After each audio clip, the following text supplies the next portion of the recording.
Hello বন্ধুরা, শুভ সকাল। তো সকলে কেমন আছো? আশা করি ভালো আছো, আর আমি অনেক ভালো আছি। তো আমি সকাল সকাল ঘুম থেকে উঠে যে সমস্ত কাজকর্মগুলো করি সেগুলোই তোমাদের সঙ্গে আজকে শেয়ার করব। তো দেখো, সকালবেলা আমি একদম ভোর 4:30 মতো বাজে, তো আমি সকাল সকাল ঘুম থেকে উঠে গেছি। আর ঘুম থেকে উঠে সবার প্রথমে ব্রাশ করে হাত মুখ ধুয়ে নিয়েছি। তারপরে যেগুলো কাজ আমি করি, বেসিক্যালি বাড়িতে থাকলে সকাল সকাল ঘুম থেকে উঠে যাই। আর দেখো, ঘাসের উপরে প্রচুর শিশির জমে আছে, আর এই সকালবেলাটা আমার ভীষণই ভালো লাগে। আর সূর্য এখনও ওঠেনি, উঠবে মনে হচ্ছে, কিন্তু এত সুন্দর পরিবেশটা লাগছে। দেখো কি সুন্দর না আমাদের এই সামনের ফাঁকা মাঠ আর সুন্দর পরিবেশ। এই সকাল সকাল হাঁটতে এত ভালো লাগে। তো আমার সঙ্গে আমার দিদিও এসেছে। বলছে যে আমার দিদি যেহেতু অনেক সকালবেলা ওঠে, ওরা হাঁটাও হয়ে গেছে, ও 4টার সময় উঠে অনেকটা হেঁটে নিয়েছে আগেই। আর আমার একটু দেরি হয়ে গেছে ঘুম থেকে উঠতে, তো ওই জন্য আমি পরে উঠেছি। তো ওই জন্য ও বলছে চল তোর সঙ্গে আমি একটু হাঁটাচলা করে। আর এখানে আমি একটু ভিডিও শ্যুট করার চেষ্টা করছিলাম, কিন্তু হলো না তেমন ভিডিও করার। বলছিলাম যে আমাকে একটু ভিডিও শ্যুট করে দে, দৌড়ে দৌড়ে যে ভিডিওগুলো করে ওইগুলোই করার কথা ভাবছিলাম, কিন্তু হলো না ভালো। হ্যাঁ, দেখি অনেকেই লোকজন 2-1 জন করে রাস্তায় এখন এসছে, হাঁটার জন্যই আসে সবাই। আর দেখো, রাস্তার সাইডে অপরাজিতা ফুলগুলো কি সুন্দর লাগছে না?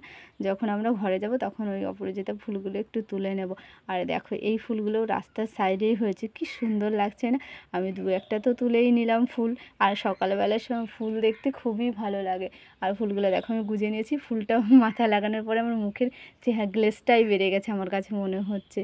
ভীষণ সুন্দর লাগছে। আর দেখো, পুরো ফাঁকা রাস্তা, আর কি সুন্দর পরিবেশ। এই সকালবেলার দৃশ্যটা সত্যি দেখার মতো। যারা সকালে ওঠে না তারা এই রকম দৃশ্য দেখতেই পায় না, আর যারা শহরে থাকে তারা তো দেখতেই পাবে না।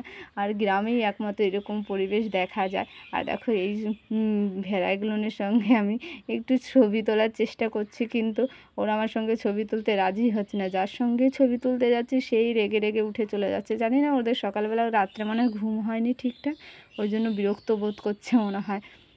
আর আমি না একটা জায়গা খুঁজছি আগমনী শ্যুট করব বলে।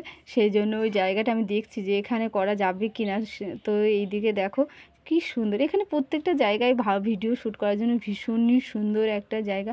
যাই হোক, আমি এখানে একটা বাচ্চাকেও দেখতে পেয়েছি। তো বাচ্চাটাকে দেখি কোলে নেবার চেষ্টা করছি, কিন্তু জানি না আসবে কি না, অনেক ছোটাছুটি করছে। এর সঙ্গে একটা ভিডিও আর ছবি তোলার ইচ্ছা, কিন্তু ও আমাকে কোনো মতেই ছবি তুলতে দেবে না, এই রকম একটা ব্যাপার। তো দেখো, ফাইনালি আমি ধরেও নিয়েছি। আর দিদিকে বলছি আমাকে 2-1টা ঝটপট করে ছবি তুলে দে। তো ও আমাকে 2-1টা ছবি তুলে দিল। আর এখান থেকে অপরাজিতা ফুলগুলোও আমরা তুলে নিয়েছি। আর দিদি ফুলগুলো তুলছিল, আমি দাঁড়িয়ে দাঁড়িয়ে। আমাদের একদম বাড়ির সামনেই কিন্তু এই ফুল গাছগুলো হয়ে আছে। দেখো, এই যে কলা গাছটা তার সাইডে। আর দিদি গাছে শসা হয়েছে ছোট ছোট, বলছে এই গাছগুলো বৃষ্টি নেই তো মরে মরে যাচ্ছে, সেজন্য তুলে নিল। আর এখন আমি একটু বসে, তারপর দেখো রৌদ্রটাও অনেকটা, রৌদ্র ওঠেনি, অনেক অল্প অল্প উঠেছে। তো আমি সকালবেলা আমি যে সমস্ত ব্যায়ামগুলো করি সেগুলোই করছি, না হলে আমার হাত পায়ে আবার ব্যথা হয়ে যায়। ব্যায়াম না করলে কেমন যেন চাবায় না, বদ রক্ত জমা হয়ে যায়। ওই জন্য সকাল সকাল আমি ব্যায়ামগুলো করে নিচ্ছি। ব্যায়াম ট্যায়াম করে টোরে তারপর স্নান করে নেব, কারণ সকাল সকালেই আমি স্নান করি বাড়িতে থাকলে, না হলে আমার ভালো লাগে না। তো